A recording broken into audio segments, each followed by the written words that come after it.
Alrighty, Lumberjacks, welcome back. And I guess this will be the first FDR logging episode in FS25. So I did tell you guys I was going to swap over kind of mid-series. I do want to keep that FDR logging series under just one playlist, one category. So even though we've switched games, I'm just going to kind of keep rolling with it. So this gives me kind of a chance to discuss some of the new game and how it's going as well. So by the time you guys are seeing this video, it's already probably been out for, I don't know, maybe a month or 3 weeks or so. The mods, that is. So yeah, it's right now when I'm recording this, I think we're 1 week away from releasing them, so I'm pretty excited to get them out to everybody. And yeah, things are looking really good, regardless of some of the negative aspects that I was worried about in the original release of the game and some of the footage I saw. And even in my early testing of the game, I was pretty concerned with several things.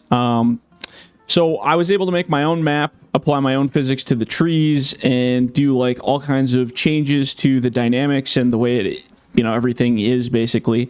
And you know what? I'm actually pretty happy with it now. It turned out really good. I'm just gonna process as we go here because I got a lot of processing to do. If I can get my joystick sliding up. There we go.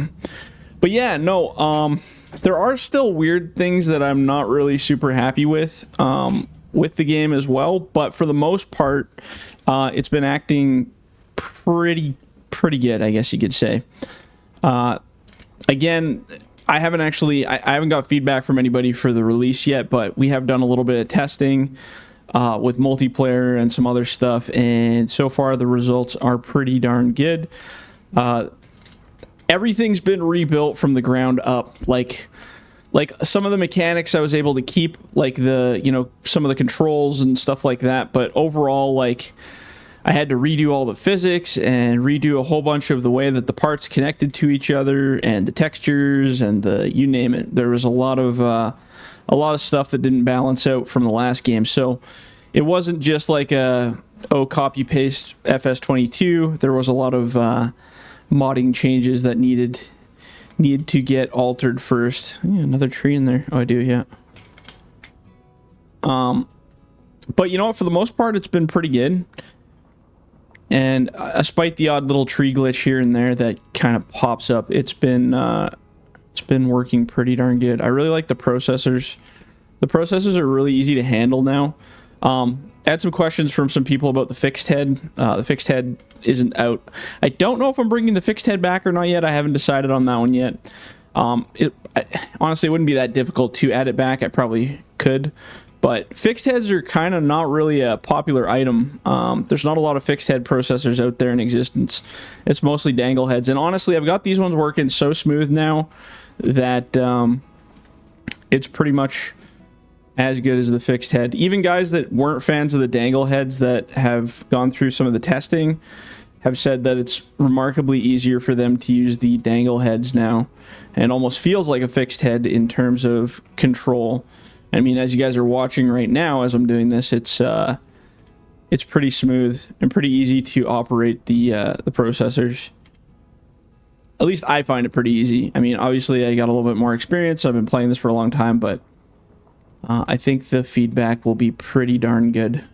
And like I said, all the everything's been rebuilt. So a lot of the models have been redone completely. Like I mentioned in an earlier mod update episode that I actually had a couple of parts on the machines that were actually more polys or more graphical abuse than four machines combined just as a part of a machine. So I was able to clear up all that stuff and delete a lot of stuff that wasn't really necessary, and I think that really made things a lot smoother.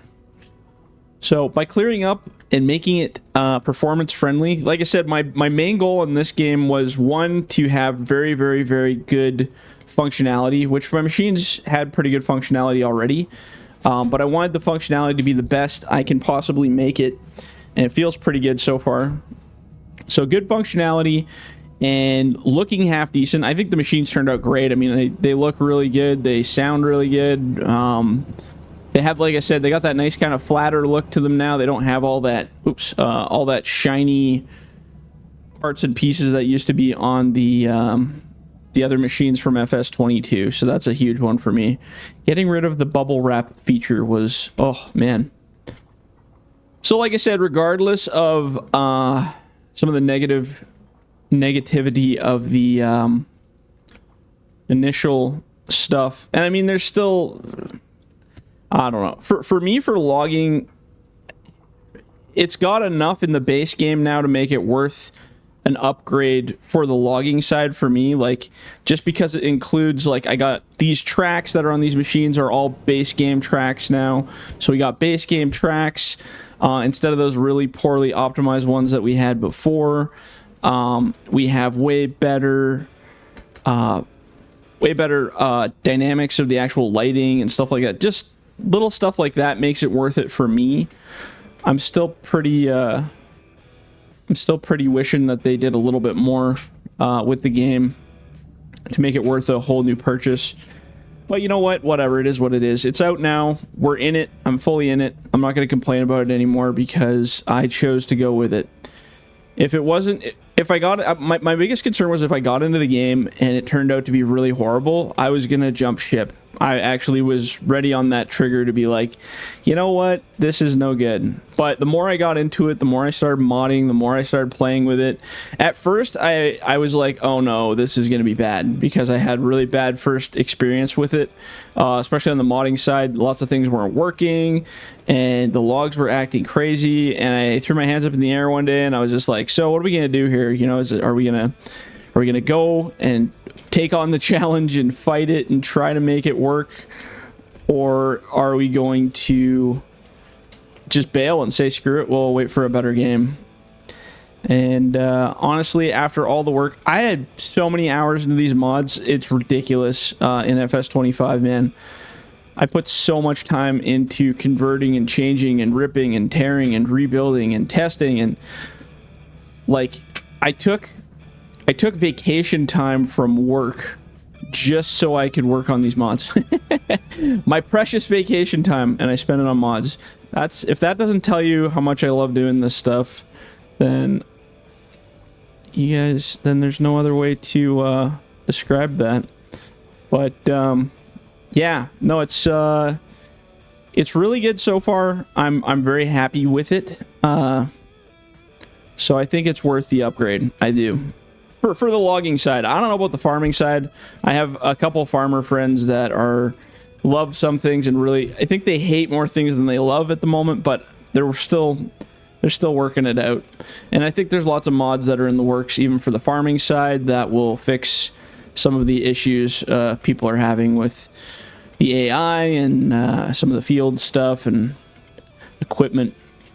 The biggest one for me is still the weights.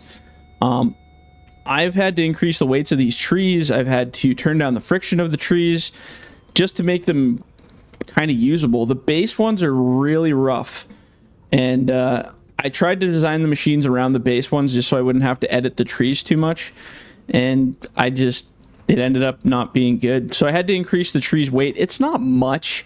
It's like 0.15 or 0.25 more than the stock ones, which is not a crazy amount. It's enough to definitely notice if you're using base game equipment.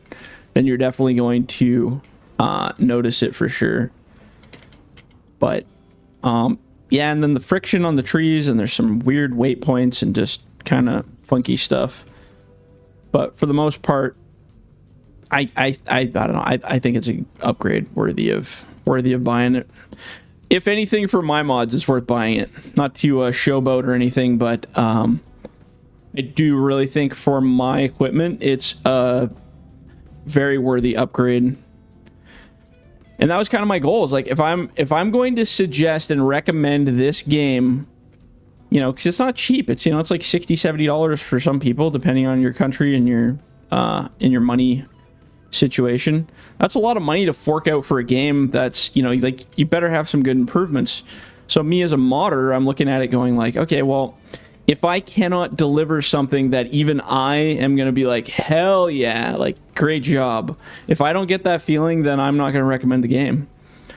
And I can very proudly and happily say I feel like I've hit that point where I can be like, you know what, this is really good. we got it down pat. If anything, I mean, like, the looks of these forests and the shadows and the dynamic lighting and stuff, like, the lighting is the biggest improvement. And I didn't really notice it in the base game because the base game doesn't really have a lot of treed areas. So when I was putting the maps together and testing, I really threw down these trees really heavily in here, and man, it just looks really good. Like, you know, the ground textures mixed with the different kind of flora and fauna, and just, I don't know. I do really get some like being out in the bush vibes. This is very, very similar to some of the cut blocks and stuff we have up here. Getting into these kind of flat, plateau-y type areas. And again, like, the lighting's just a big one for me, right? Like, it's a very flat, textury lighting. There's no really sharp, shiny. There's only shiny spots where there needs to be, right? Like, shine on the chrome of the tracks, that kind of stuff. But there's no bubble effect, blue colors. I was actually comparing one of the pictures. I was actually going to do a Facebook post. Maybe you guys will see that eventually. Just comparing that sharp, bright kind of light effect versus the new ones, and having that change. It's, I don't know, it's huge. I think it's huge as a modder. Oh, so here's an example of something that still goes on. See how that tree, I think the tail went through the floor here. So that's what happens. That's one annoying glitch that does occur. I don't think I have a chainsaw, so I'll have to buy one. I usually just snip the tail off. But that's one thing I was hoping they'd fix. I think it's something to do with the dynamic ground. But every once in a while, a tail of a tree will go through the ground like this. And I just give it a snip. And that'll loosen it up. So, kind of dumb, that thing. But, I mean, if that's the only thing that happens very occasionally, whatever. You know, not the end of the world. Oops. But, I mean, overall, it's acting well. Trees are acting well. I mean, for the most part. The grapples turned out really good. I spent a lot of time, getting the grapples. Man, I just cannot get my grip together today. I spent a long time on the grapples and the processors and everything, getting the weight balances. The weights have changed and the balances have changed. And I mean, like, I know it's the same editor, but they did something to the collisions. Something different, and I cannot describe what it is. It's just, it's different. And I won't say it's bad, but I won't say it's good. I keep telling people, everyone's like, oh, how's the game? Is it better or worse? So I'm like, well, it's better and it's worse. It's way better and it's way worse, but it's more better than it is worse. I know it sounds stupid, but it's true. So, like I said, my experience so far has been really good. Our multiplayer testing that we did a little bit there was really good, because we used this map as a testing map, and there was so many trees down. Well, you've seen how many trees we've cut so far. We had like double, triple the amount of trees down, just laying around the map, and we didn't really experience any total loss of control or really bad lag or anything like that. So for the most part, it's actually been running really, really well. So I'm trying to keep up on that. Keeping the performance smooth. So the big one for me is poly counts on the machines, making sure that they are smooth and run well and they're not oversized. Yeah, it's been pretty good. Pretty darn good. But again, the weights. The weights are the biggest one, right? Like, the weights are the biggest issue in this game on the stock equipment, because I've had to increase these. Well, I mean, I haven't had to increase them as of FS25. They're pretty much the same. They might be like a little tiny bit heavier with the tracks and stuff than FS22, but not by much. Very similar style to the weight effect. But the biggest one has been comparing it to the base game stuff. Because I was trying to do some base game logging before the mod editor was out. I was just playing with the base game stuff, and it's like, man. First of all, I hate how the they made it really arcadey. So when you're picking up stuff, you got the log grab stuff, you got all that.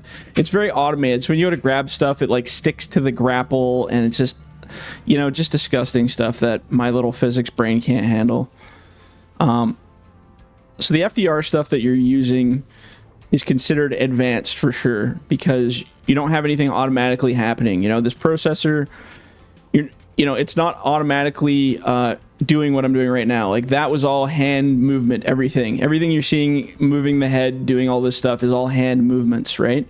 The only thing automated on the processor is like when you run the tree. So if I hit X, it runs the tree out. That's the only thing that does automatic on this entire machine is that.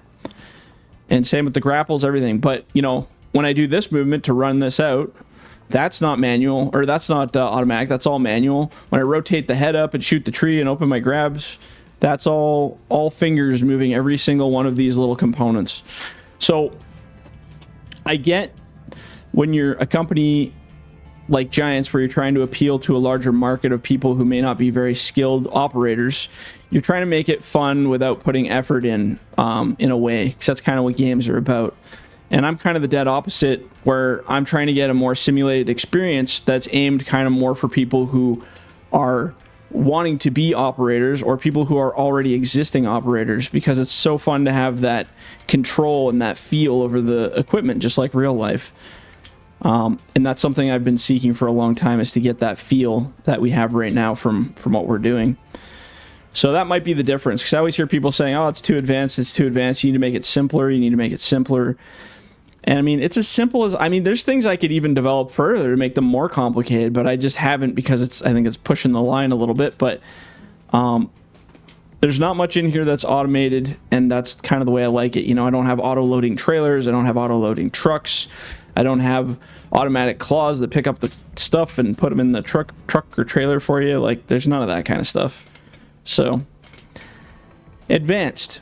So that's how we are at FDR Logging. If you can run this equipment, consider yourself advanced. Even if you suck at it, if you can start picking stuff up and get better, and you will get better, you're on your track to being a real life operator. Because in real life, you got to know what you're doing, and your fingers do all the work. There is no automated steps. So, yeah. Pretty darn neat. Sorry, there's a lot of... this whole episode is basically processing here, because I'm trying to clean up this line. I've been testing that buncher out. That's actually, we're catching up to it now. There's a skidder in the buncher right up there, but I tested this buncher out when I was doing my playtest stuff, and I just did this road that just went forever. Like, if you look on the map... oh, where's the map here? So I started here during my buncher playtest, and then I just kind of kept going, and I carved this giant road, which I think is cool that it carves the road with that skidder brush cutter. You can just carve your own little road, but you can see all the little spots where I hit with the buncher and clawed off in different directions. But yeah, basically that's kind of the road I built. So it's this really long trail, and we're almost there. This is us here. We're almost at the end of it, but man, it has been just one long, crazy pile of going. But yeah, I made the map kind of a little more cartoony looking, kind of similar to the in-game stuff. Not like as pretty as the in-game stuff. I more just kind of made it look a little more ruggedy. I really like just having an open map. I was gonna do like I used to do and put like names and cut block names and blah blah blah. But because we got icons and the machinery marked on the map already, it's kind of like, oh, well, I don't, in multiplayer, what block are you in? Well, it's easy to tell, you know, I'm in this block, or I'm in this block, or I'm over here. You can see the machines, but this just kind of gives you a rugged pirate map look of how everything is, and kind of lets you pick your own adventure while you're going. And that's not blocked up with all these weird names and stuff, and I'll leave it to you guys. You can name them whatever you want. Call each section your own cut blocks and see what you think. And you can name the mountain. I didn't name the mountain, so you guys can each name the mountain whatever you want. You can call it your mountain. Give it a stupid name. But yeah, I was going to name stuff, and then I'm just like, you know, people don't need it. It could be just a random logging area. Because lots of areas, especially up in real life where we log, like, there's some areas that have names, you know, like peaks and gullies and blah, blah, blah, blah, blah, that kind of stuff. But there's tons of areas where they go in logging, and it's all unkept land that nobody's really been to yet. It's all new areas, and it doesn't all have some big fancy names of lakes and rivers, and some guys in camp and stuff name their own stuff as they go. So we're just gonna lay this all over here. It's a lot of trees, but it's good because I'm still playing with the forwarder a little bit as of this video, so you guys get to see the full experience. everything as we go here. But yeah, so the series will continue. Same with the logging crew series. They'll switch over probably somewhere around the same time as this video. The other logging crew series should be coming out. Well, at least like the FS25 start of the series will be coming out. And yeah, we'll just continue on into FS25 and do our thing. I feel like I got a really good head start on the mods compared to FS22 in terms of conversion and all that kind of stuff. Like I said, there was a lot of work that went into bringing these over and making them work and making them half decent. As I've stated before, nothing is 100% perfect by any means. You guys are going to find, I'm sure, little glitchy things or textures that aren't perfect or parts of the model that could be more done up better. Some of the models, when I clean them up, I didn't want to spend all the money to send them back to a guy to just do cleanup on them. So a lot of the model stuff I did myself. And again, I'm not a 3D modeler by any means. I just used basically Blender, and I just went in and did, you know, limited dissolves and cleanups and removal of high poly areas that didn't necessarily stand out to the players. For instance, on this head that we're using right now in the South Star, it had these little pockets of dots, like grid. I guess it's like a grill or whatever on top of that orange peak there. And those little grids were like so many vertices, like a crazy amount of vertices just on those little holes that were in the top of the head. So I made the head solid, which may not be realistic to the exact figure. I made the head solid, and now, like, it saved so much on performance, it's crazy. Because, like I said, I can buy several FDR logging machines and have them rolling around in the game, and I don't see huge FPS drops like I did before. So I'd say it's comparable, at least, to the Giants equipment, or very closely comparable. Maybe not as optimized as their machines, but definitely comparable. So yeah, overall, great conversion, great changeover. So far, so happy. I hope everybody is going to be happy with them when they all come out in the next week here. It's crazy to think they're coming out in the next week. I'm like excited to get them out to people, and then like a little bit nervous to get them out to people because I'm like, oh man, I hope I didn't miss anything. And I mean, like I said, we've done testing. I've done testing with other people as well, and all the stuff that they were able to find, I fixed, but I'm sure people will find stuff that I missed. Weird, funny glitches, that kind of thing. But this is why this is why I'm playing with this stuff right now, like doing these little videos when I get the chance. Because while I'm talking to you guys, I'm also like eye-banging every little thing that's going on in front of us and just looking for any major issues, you know, like looking for issues on the processor or visual issues or any kind of weird stuff that might be going on. And so far, nothing. It's actually pretty smooth. Yeah, the details. There's some things I wanted to add more detail to, but I didn't want to make more polys. So, again, I'm not a 3D magical guy of any way, shape, or form, but basically your vertice and poly count, having them too high, which means more details generally on the machine, more objects, more details. The worse performance gets, obviously, the more detail that you put in there. And that's just a known fact of video games, right? The higher the graphics, the higher the graphics that aren't optimized. So this is like what I consider optimized the way they are now, where they're not really they're not ugly by any means, but they're not ugly, and they're not ugly. I guess you could say. Not ugly, but not perfect, but not too bad at the end of the day. So there's certain things that you can optimize to make them better. You know, some people wanted the joysticks to move, that kind of stuff. That's probably a feature I could add in the future here. It's really not that hard to do to make the joysticks move. It's just not a high priority right now for me to do. And I think the big one for me is the reason I don't really care for the joysticks moving in the actual cab is because the joysticks are on my desk. Oh, see, sometimes you catch the ground there too. I have these joysticks on my desk right now as we're playing, and they're moving around right in front of my eyeballs. So like for me, it's like I don't want my joysticks moving plus a second set of joysticks moving in the cab. It just feels weird. But that's just me.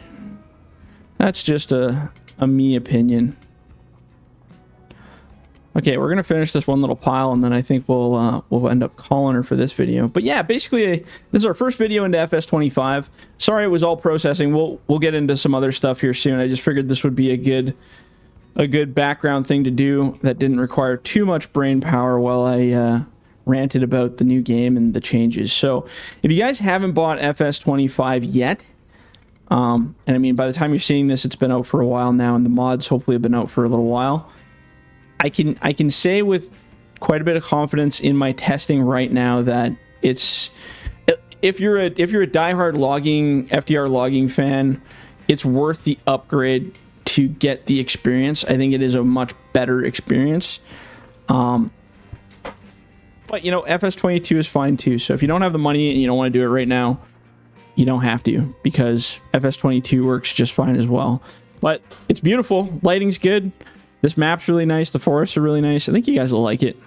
Anyway, I'm going to leave it at that. So we will continue on in the next episode. Hopefully do some more something. Probably forwarding, because we got a lot of wood to pick up. So, all right, guys, we'll catch you in the next one. See ya.